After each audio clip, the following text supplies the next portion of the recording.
ये साई زما پغی کی خیجی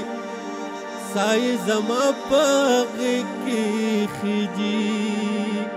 مال زړګې ډاډ کوي چې خیر بشي امرم بزد ډیرا غما نه خو په اوښ کې و نه بې نشې کوله نه خو په اوښ کې و نه بې نشې کوله یو چا خبره دی او چا د جنازې کوله ویلې زه به درته ګورم ته مه راګوره ویلې زه به درته ګورم ته مه راګوره هسې چې دا خبره ولې به هغې کوله په مازله لسیزو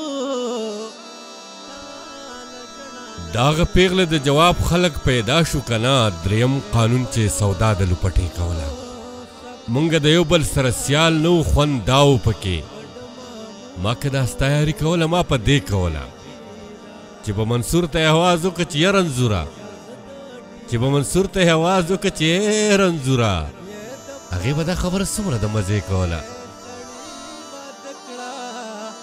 د پلار په ځای سړي واده کړه چې ستا د مخ د تماشې په تماشه کې مړ شوم څه ښکلی مرګ و چې په داسې حادثه کې مړ شوم ما د بل چا د لاس اوبوله شونډې نه ور وړلې تا اوبه رانوړې د تندې د کوڅه کې مړ شوم ورته ولاړ یم لکه د بوته په زړه کې وایم چې ارمان یوړه دی ښکلي د چا څو ځله مړ شوم په هره جنازه کې مړ شوم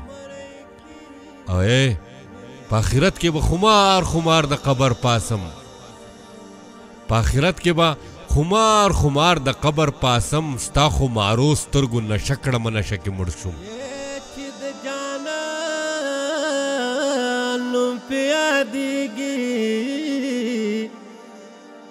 چې د جانان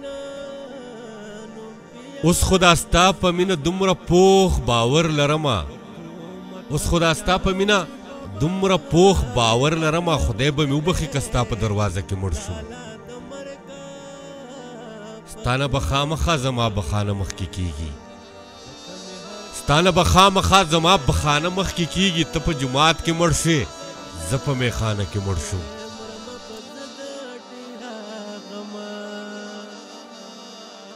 یہ چې د جانان نوم پې یادېږي سوچ مې کاوه چې ته جوړه را سره ونه درېدې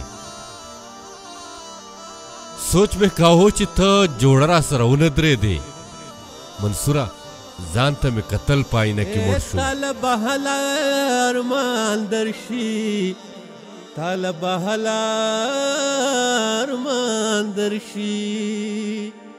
چې د دنیا د کار دې وخیږي لاسونه جانانه ستا د ډېره غمه یې جړه په خپله یار پسې راغله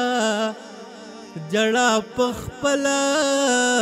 یار پسې راغله چې په خالي میدان یوازې ودرېدمه جانانه ستا د ډېره غمه ارمان ارمان د هله راغلی ارمان ارمان د هله راغلی